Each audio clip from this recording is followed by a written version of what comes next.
Okay. சிங்கை ராமச்சந்திரன் அவர்கள்ட்ட ஒரே ஒரு விஷயம். அறநிலையத்துறை சார்ந்து எடப்பாடி பழனிசாமி அவர்கள் தன்னுடைய டூர்ல பேசின ஒரு விஷயம் தமிழ்நாடு முழுக்க ஒரு பெரிய கான்ட்ரோவர்சியா மாறி இருக்கு. அவரே கூட சில கட்டடங்கள் அறநிலையத்துறை பணத்தை எடுத்து கல்வி நிறுவனங்களை தொடங்குனத தொடர்ந்தெல்லாம் வச்சிருக்காரு, தொடங்கி வச்சிருக்காரு. எம்ஜிஆர் அவர்கள் தொடங்கி வச்சிருக்காரு. இப்படி ஒரு விஷயத்த பாஜகவினரே இங்க பேச தயங்குவாங்க அப்படிங்கிற ஒரு பார்வை இருக்கும்போது, எடப்பாடி பழனிசாமி அவர்கள் பேசியது சரியா இருக்குமா? அது எப்படி ஒரு மக்கள் ஏத்துக்குவாங்கன்னு பேசின அந்த 15 செகண்ட் வீடியோவ யாரு பார்த்தாலும் இது ஒரு டிபேட்டே பேசு பொருளாவே இருக்காது. தெளிவுபடுத்திருங்களேன். அவர் என்ன சொல்லியிருக்காருன்னா, அரசாங்கத்துல அந்தந்த துறைக்குங்கிற ஒரு பணம் இருக்கு, நிதி இருக்கு. அதெல்லாம் இருக்கும்போது எதுக்கு இதிலிருந்து எடுக்கிறீங்க? கல்விங்கிறது ஒவ்வொருத்தரோட கண்ணு மாதிரி. கண்டிப்பா அது தேவை.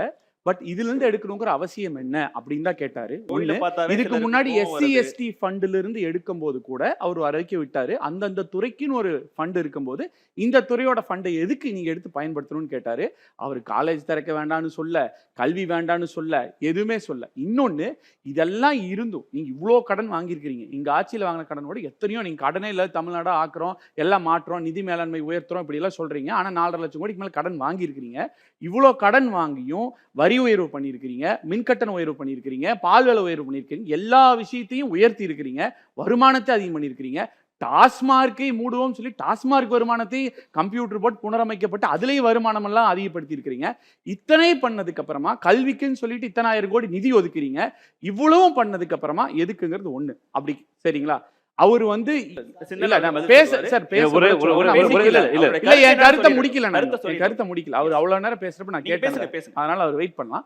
சோ அப்போ வந்து அவர் வந்து அந்த கருத்தை தான் சொல்றாரு. இந்த கருத்தை சன் நியூஸும் சோசியல் மீடியால இருக்கிறவங்களும் எடுத்து வேற மாதிரி போட்டு அதை வந்து அப்படியே வேற மாதிரி சித்தரிக்கிறாங்க. அவங்க என்ன தப்பா போட்டாங்கன்னா, கோயில் பணத்தை எடுத்து எல்லா காலேஜ் அது இதெல்லாம் கட்டுறாங்க, அது வந்து கட்டவே கூடாது, அது இதுன்னு சொல்லிட்டு அவர் சொல்றாரு அப்படிங்கிற மாதிரி